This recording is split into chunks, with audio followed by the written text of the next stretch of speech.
दोस्तों नमस्कार। आज आपका दोस्त जगदीश सांकल एक बार फिर हाजिर है एक नया मुद्दा लेकर। और जो मुद्दा लेकर आज मैं हाजिर हूं तो बड़ा ही ज्वलंत मुद्दा है। जिस मुद्दे के ऊपर मैं आपसे चर्चा करने वाला हूं तो मेरी बात को आप अंत तक जरूर सुनिए और समझिए। यदि मेरी बात आपको अच्छी लगे, पसंद आए तो जरूर अपने दोस्तों में शेयर करें। और जिन्होंने मेरे चैनल को सब्सक्राइब नहीं किया है प्लीज़ ज़रूर सब्सक्राइब करें, ताकि जब भी मैं कोई बात लेकर आपके समक्ष हाजिर हूं तो सबसे पहले आप तक पहुंचे। मैं जिस मुद्दे पे चर्चा करने वाला हूं दोस्तों, वो मुद्दा है कि हमारे अपने ही बच्चे हमारी बात को क्यों नहीं मानते। जिन बच्चों को हमने पाला पोसा, जिनको हम स्कूल भेजते हैं, जिनका हम सब कुछ खर्च उठाते हैं, ये बच्चे आज हमारी बात को क्यों नहीं मानते।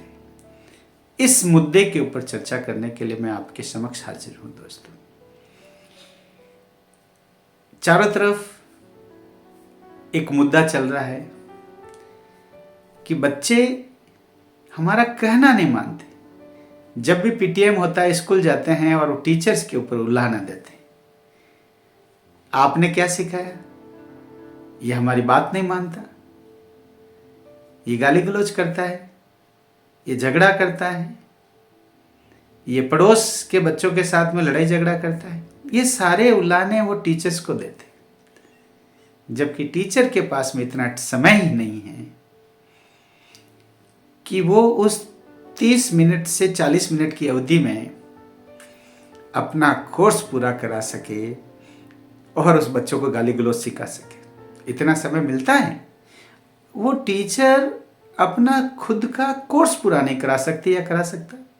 उस अवधि में जो उसको एक लिमिटेड टाइम मिलता है, उसको जो इतना सिलेबस, इतना वाइड सिलेबस मिलता है, उसमें अपना सिलेबस ही पूरा नहीं करा पाता या करा पाती। तो कहाँ उस बच्चों को गाली सिखाएगा, अपशब्द सिखाएगा, लड़ना झगड़ना सिखाएगा। 6 से 7 घंटे की अवधि तक वो स्कूल में रहता है, रेस्ट ऑफ द टाइम्स वो घर पे स्पेंड करता है। तो सोचने की बात है कि बच्चा वो सब सीखता कहाँ है। इस मुद्दे के ऊपर यह है बात। दोस्तों, मैं इस बात के ऊपर चर्चा करने से पहले आपको आज से 50 से 60 साल पहले लेके चलता हूं।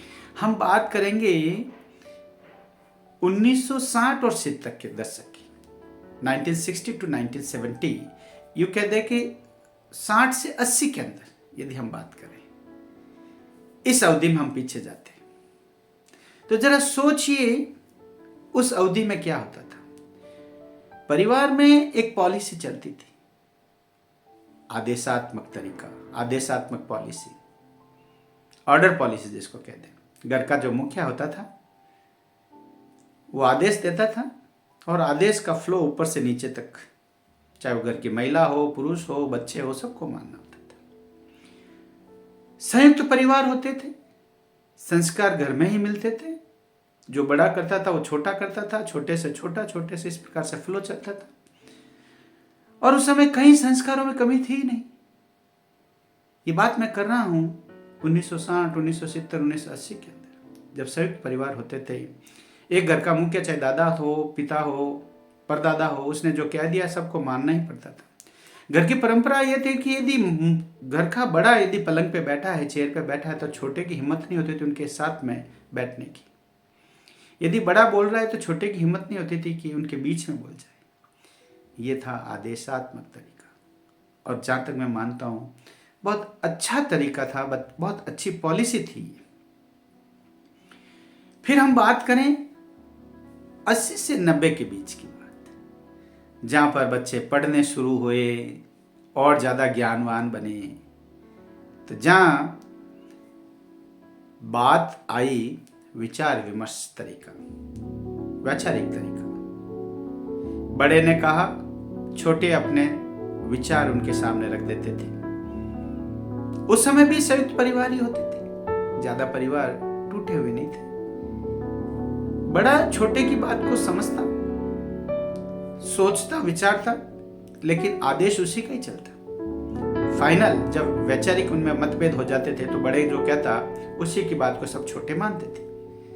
कहीं कोई भेदभाव नहीं, वैचारिक मतभेद नहीं होते थे उनके बीच में, और वही आदेश चलता था।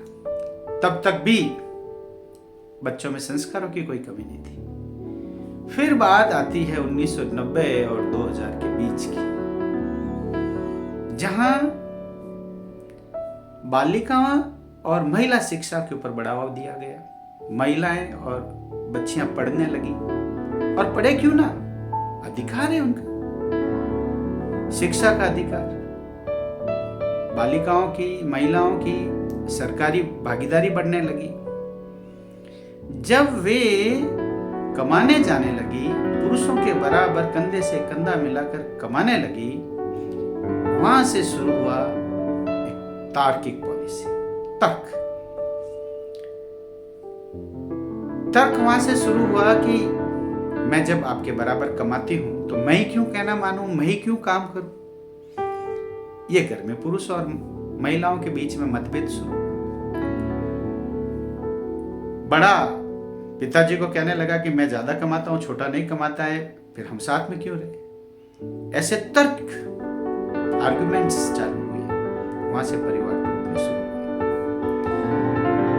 बड़े जब ये सोचने लगा कि भाई इनके बीच में ज्यादा मतभेद हो, उससे अच्छा है कि हम इन्हें अलग अलग कर दें, तो वहां से एकल परिवार शुरू हुए, न्यूक्लियर फैमिलीज बननी शुरू हुई। सोचा लोगों ने कि ये अच्छा रहेगा, मैं ज्यादा कमाता हूं, मेरे पास ज्यादा पैसा होगा।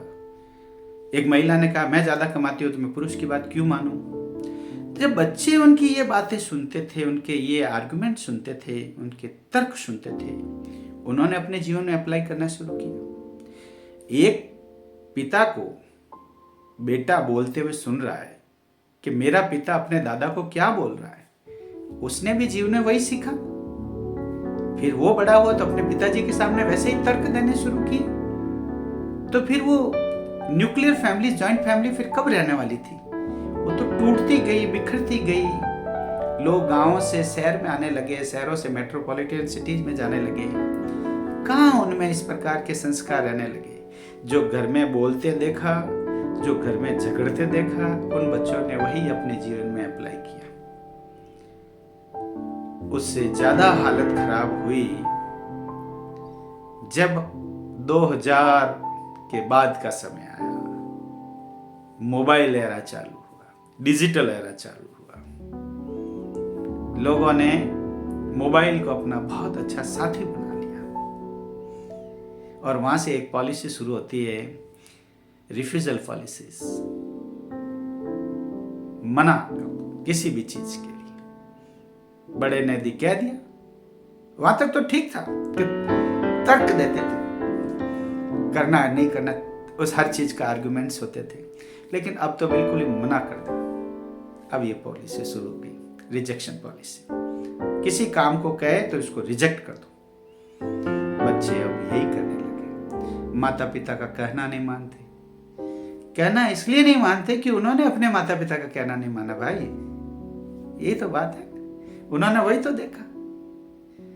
अब चूंकि बच्चों के माता पिता अलग रहते हैं, तो वो अपने माता पिता के साथ में कहाँ रहने वाले हैं। परिवार तो टूटने ही हैं, किसी भी सूरत में टूटने हैं, क्योंकि उन्होंने अपने माँ बाप को अलग रहते देखा, वार त्योहार पे घर जाते नहीं देखा, एक दूसरे का आदर करते हुए नहीं देखा। इवन तो पति पत्नी एक दूसरे का आदर नहीं करते, क्योंकि दोनों ही वो वर्किंग फैमिलीज हो गई हैं, वर्किंग कपल हो गई, दोनों कमाने लगे, दोनों उठते, वो कह मैं झाड़ू लगाऊं तुम पोछे लगाओ, मैं आटा गूंथ तुम सब्जी बनाओ, क्योंकि बराबर के हिस्सेदार हो गए।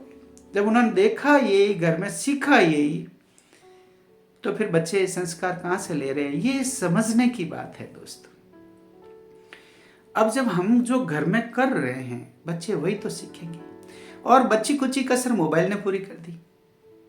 आज एक परिवार में 4 सदस्य है तो चारों के पास मोबाइल है, एक दूसरे के पास बैठते नहीं है, अपनी बात भी कहते हैं तो मैसेज पास करते हैं, मैसेज सेंड कर देते हैं, और फिर कहते हैं देखो तुमने मुझे मैसेज भेजा, वो मुझ पर अभी भी सेव्ड है, तुमने ऐसी बात लिखी थी मुझे, ये प्रूफ है, तुम्हारी रिकॉर्डिंग है मेरे पास, ये बताते हैं एक दूसरे को। अब आप बताइए दोस्तों, फिर संस्कार कहाँ से आएंगे बच्चों में। और हम किस संस्कारों की बात करते हैं, जो मोबाइल में देखते हैं। आजकल की तो महिलाएं फोन को चालू करके खाना बनाती है, तो फिर खाना कैसा होगा? पहले तो भजन चलते थे, आजकल भजनों के तो बात दूर, सीरियल चलते हैं। और सीरियल के बीच में यदि कोई पुरुष उस महिला को टोक दे तो ये समझ लो भाई आग में घी डालने का कार्य कर दिया। उसको टोको मत, उसको रोको मत। बच्चा यदि मोबाइल देख रहा है, उसके माँ बाप ने टोक दिया, उसको रोक दिया, तो बच्चा क्रोधित हो जाता है और धमकी दे देता है, मैं आत्महत्या कर दूंगा। इस एकाकी जीवन से प्रेरित होकर बच्चे आत्महत्या कर रहे हैं। इस एकाकी जीवन से प्रेरित होकर बच्चे ड्रग्स की तरफ जा रहे हैं, नशेड़ी बन रहे हैं। माँ बाप कहते हैं तो उनका कहना नहीं मानते। कई घरों में तो बच्चे पैसों के लिए अपने माँ बाप की हत्या कर देते। ये सब दुष्प्रेरित हो रहे हैं इस डिजिटल एरा से। जी हाँ, मैं मोबाइल का विरोधी कतई नहीं हूं, लेकिन मोबाइल का दुरुपयोग हो रहा है, मैं इसका पूर्ण रूप से विरोधी हूं। जी हाँ दोस्तों, जरा सोचने की बात है, घर में हम बच्चों को संस्कार दे नहीं रहे हैं और जाके स्कूल में टीचर के ऊपर जाके घिरे जा रहे हैं और दोषारोपण कर रहे हैं उस टीचर्स को। एक बच्चा स्कूल से छलांग लगाकर गिर रहा है, घर से दुखी होके आया, स्कूल की मान्यता रद्द कर देते हैं, उस टीचर को पनिश कर रहे हैं। टीचर ने बच्चों को यदि ये पूछ ले कि आपने अपना होमवर्क पूरा नहीं किया तो आप उसे पीटने के लिए जा रहे हैं। दोस्तों, ये कैसा माहौल बना दिया।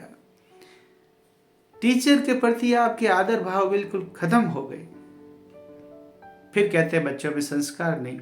हम घर में ही बच्चों को संस्कार नहीं दे रहे। स्कूल में तो 6 से 7 घंटे की अवधि तक बच्चा रहता है, रेस्ट ऑफ द टाइम वो बच्चा आपके पास रहता है। संस्कार बच्चे आपसे सीख रहा है। घर में जो लड़ाई झगड़े हो रहे हैं पति पत्नियों के बीच में, सास बहू के बीच में, ननद भौजाई के बीच में, देरानी जेठानी के बीच में, तो वो बेटियां सीख रही हैं और हमारी वही बेटियां अपने जीवन में अप्लाई कर रही हैं। और जो बच्चे सीख रहे हैं वो अपने जीवन में अप्लाई कर रहे हैं, इसलिए वो क्रोधित हो रहे हैं, अपने लाइन से डिस्ट्रैक्ट हो रहे हैं। घर का माहौल सुधारने की जरूरत है दोस्तों, दोषारोपण करने की नहीं। आओ आज हम इस नए वर्ष के ऊपर एक ऐसा प्रण करें कि हम अपने घर का माहौल दूषित नहीं होने देंगे। हम अपने बच्चों को संस्कारवान बनाएंगे। जब हमारे बच्चे संस्कारवान होंगे तो हमारा घर संस्कारवान होगा।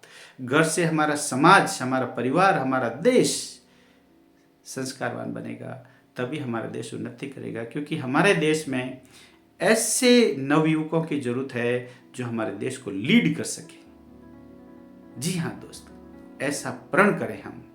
मेरी बात यदि आपको अच्छी लगी हो दोस्तों, तो जरूर अपने दोस्तों में, अपने बच्चों में, हर जगह पर इस मैसेज को फॉरवर्ड कीजिए, ताकि बच्चों में ये सीख जागृत हो। सबसे पहले हम खुद सीखें कि हम बच्चों के प्रति कैसा व्यवहार करेंगे, घर में कैसा व्यवहार करेंगे, एक दूसरे के प्रति कैसा व्यवहार करेंगे। फिर देखिएगा कि घर का माहौल स्वर्ग में हो जाएगा। जी हाँ, दोष देने की नहीं, या शिक्षक को दोष देने की नहीं, स्कूल को दोष देने की नहीं, या घर को सुधारने की जरूरत है, अपने आप को सुधारने की जरूरत है। तो इस नए वर्ष में हम ऐसा प्रण करेंगे कि हम अपने घर को, हमारे समाज को, हमारे देश को सुधारेंगे। जब हमारा बच्चा स्वयं सुधर जाएगा, हमारा देश का नवयुग सुधर जाएगा, तो हमारा देश का कल्याण होगा, देश की उन्नति होगी। जी हाँ दोस्तों, जय हिंद, जय भारत।